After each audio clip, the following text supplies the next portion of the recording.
All right, you worked hard. Now we're gonna let you cool down. It's really important, again, that you use this time to make sure that your muscles bounce back, that you're ready for your next session, and actually helps your body to recuperate and come back stronger. We're going to do mostly hip movements today, starting with what we call a Samson stretch. We're gonna interlace our fingers, try and lock out your elbows and press those overhead, and then we're going into a deep lunge.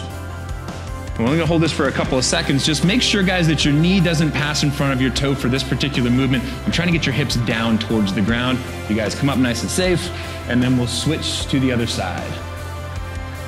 Samson stretch, you're actively pressing up through the elbows, trying to push to the ceiling, so you're getting a real full body stretch, trying to drop those hips towards the ground. We can switch.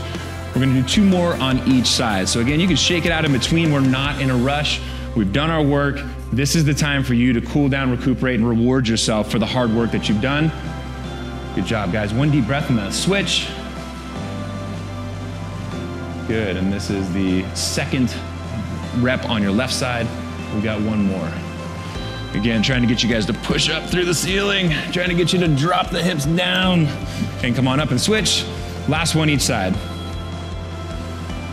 Focus on your breath here, guys. A lot of times after workouts, what we'll do is we'll actually go for a walk.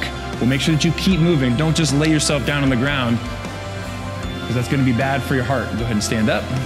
Switch for your last rep, guys. So we encourage you to keep it going, whether it's a bike ride or a stationary bike, stationary treadmill, or go for a walk. I want you guys to bring that heart rate down slowly.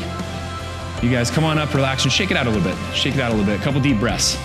The next thing that we're gonna do is gonna be another variation of a hip opener. It's called the world's greatest. You guys can relax. I'll walk you through it. What I like to do is actually start with pulling my hip open and falling into a deep lunge.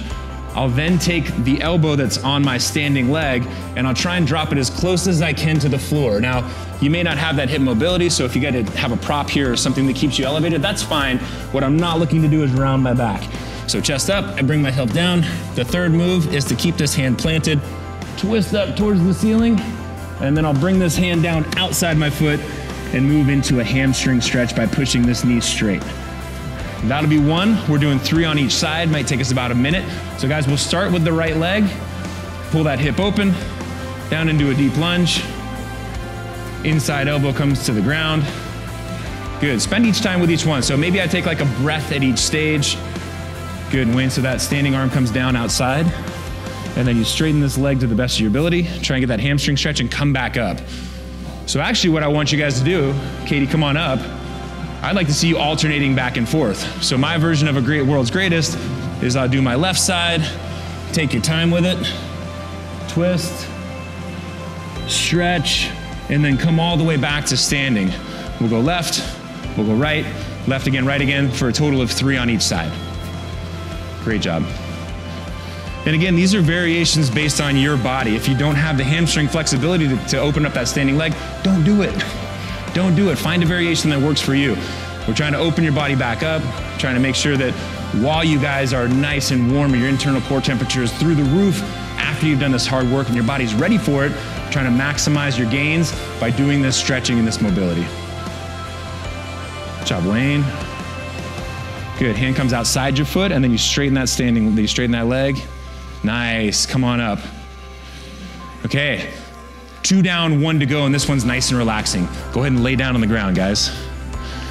So this is a static stretch. We're not gonna move through it like we did with Samson and like we did with the world's greatest. You're just gonna lay down. So that right foot's gonna come straight up in the air, knee locked out as you can have it, and just let it fall. Let it fall over to the left, cross body. We're gonna stay here for about 30 seconds. So this is you time now. We're relaxing. Your heart rate should be coming all the way down. You should be using deep breaths in order to maximize that relaxation. And with every out breath, you're relaxing even deeper into the movement. If you want to, you can turn your head to the right, so you're getting a full body stretch, crossing over. 1 more deep breath, guys, and relax all the way, deeper than you've gone so far. Deepest stretch you've done all day, and when you're ready, you bring that foot back up and drop it down. We'll switch over to the left side now, so the left foot comes straight up. Gravity pulls it over. You don't even need to do any work. And now we're breathing deeply, we're relaxing, we're maximizing that stretch. Trying to get that foot to touch the ground. Katie's got a lot of flexibility here, so if she wants to come up a little bit higher, you might feel the stretch in a different space. depending on what your body's made like, you may be feeling this in your glute. You may be feeling it in the outer hip. That's okay. That gravity, again, is doing the work for you.